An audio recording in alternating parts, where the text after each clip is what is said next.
তুমি বলো বলো বলো। দাঁড়া দাঁড়া দাঁড়া, এখন আমরা বহর দ্য কাফে রেস্টুরেন্টে বসে রয়েছি, রায়ের বার্থডে সেলিব্রেশন করছি।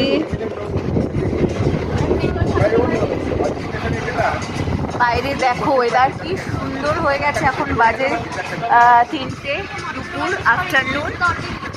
এই যে আমার ছেলে, আর বাইরের ওয়েদার কি সুন্দর দেখো। ওয়েদার, আমরা বৃষ্টি পড়ছে, হঠাৎ করে ওয়েদারটা চেঞ্জ হয়ে গেল, ভীষণ সুন্দর অ্যাটমসফিয়ার, খাবারও খুব সুন্দর।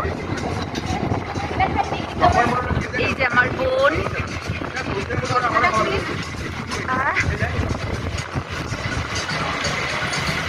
এই যে রেস্টুরেন্টের ট্যাগ সর বাবু। হ্যাঁ আচ্ছা দাঁড়াও, তুমি এই যে আমার হাজব্যান্ড, এই যে আমার হিয়ারানি, আর এখানে সুভাষিস নেই। খুব সুন্দর বৃষ্টি পড়ছে, বাইরে আওয়াজ শুনতে পাচ্ছে সবাই। রেস্টুরেন্টটা ঘুরিয়ে ঘুরিয়ে দেখাচ্ছি, ভীষণ সুন্দর অ্যাটমসফিয়ার বাইরে। বাই, সবাই ভালো থেকো, টাটা।